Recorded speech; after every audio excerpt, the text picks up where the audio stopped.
ஆடைகளை வாங்கிக்குவாங்க. இந்த ஸ்பான்சர் மூலமா தான் சில பேர் புது புது ஆடைகள், வித்தியாசமான ஆடைகளை அணிந்து கொண்டிருக்கிறார்கள். அடுத்ததா மக்களே, நிகழ்ச்சி ஆரம்பிக்கும் முன்னாடியே ஸ்கிரிப்ட் ஒரு குழுவா சேர்ந்து நிகழ்ச்சியை எப்படி கொண்டு செல்லணும்னு முன்னாடியே முடிவு பண்ணிடுவாங்க. அது திட்டமிட்டே நடத்துவாங்க.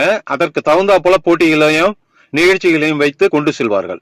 அப்படிங்கிறதையும் நம்ம புரிஞ்சுக்கணும். போட்டியாளர்கள் தனது நடத்தையின் மூலமாகவோ, நிகழ்ச்சி நடந்தாலும் சுவராசியம் இல்லாதப்ப என்ன பண்ணுவாங்கன்னா, பிக் பாஸ் மூலமா கோல் மூட்டி விடுவாங்க. அதுவும் சரி வரலன்னா நிகழ்ச்சி தொகுப்பாளர், முன்னாடி கமலஹாசன், சிம்பு, ரம்யா கிருஷ்ணன், இப்போது விஜய் சேதுபதி அவர்கள், இவர்கள் மூலியமா கோல் மூட்டி விடுவாங்க. அதுவும் சரியா வரல அப்படின்னா விளையாட்டு வைக்கிறாங்கிற பேர்ல, போட்டி வைக்கிறாங்கிற பேர்ல கோல் மூட்டி விடுவாங்க.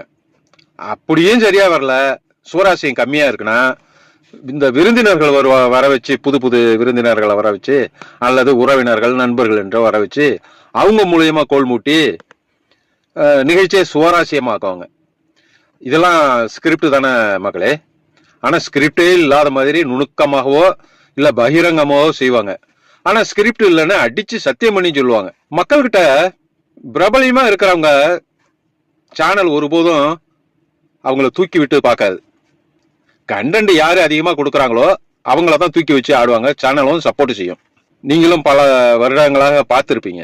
ஓட்டு போடுறீங்களா, என்னைக்காவது பகிரங்கமா இத்தனை ஓட்டு இன்னாருக்கு கிடைச்சிச்சு, இன்னாருக்கு கம்மியா கிடைச்சிச்சு அப்படின்னு என்னைக்காவது ஆதாரம் காட்டியிருக்காங்களா?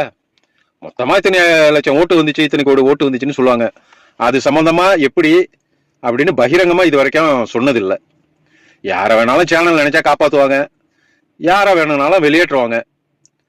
கடைசியா ஒண்ணு சொல்ற மக்களே, இதுல கலந்துகிட்டவங்க, வெற்றி பெற்றவங்க எதுலயாவது எல்லாரும் சினிமாவை முன்னோக்கி வைத்துதான் வராங்க. ஆனா யாராவது ஃபேமஸ் ஆயிருக்காங்களா? ஒத்து 2 பேர் தர. எனக்கு தெரிஞ்சு ஓவியா அவர்கள் ஃபேமஸ் ஆனாங்க. ஆனா படத்தை சூஸ் பண்ண தெரியல, அவங்க போயிட்டாங்க. அடுத்தது ஹரிஷ் கல்யாண் நல்ல கதைகளை தேர்வு செய்து ஓரளவுக்கு அவரு நல்ல முன்னணியில் வந்துட்டு இருக்காரு. மற்றவங்க யாராவது சினிமாவை முன்வைத்து வரும் போட்டியாளர்கள் ஒன்னும் பிரகாசிச்ச மாதிரி எனக்கு தெரியல மக்களே. இப்படி பல உள்குத்து ரகசியங்களை கொண்டதுதான் இந்த பிக் பாஸ் நிகழ்ச்சி. அதனால இதை தலையில வச்சுக்கிட்டு உணர்ச்சி பூர்வமா இப்படிதான் அப்படித்தான் ஓஹோ ஆகணும்லாம் கத்தாதீங்க மக்களே. இது ஒரு நிகழ்ச்சி, அவ்வளவுதான். அதை பாக்குறோமா, ரசிச்சு மகிழ்கிறோமா, அதோட போயிட்டு இருப்போம் மக்களே. இப்படிதான் இருக்கு ஆனா இல்ல அப்படிங்கிற நிகழ்ச்சி தான் இந்த பிக் பாஸ் நிகழ்ச்சி. உங்களுடைய கருத்துக்களை பதிவு செய்யுங்கள் தோழமைகளே.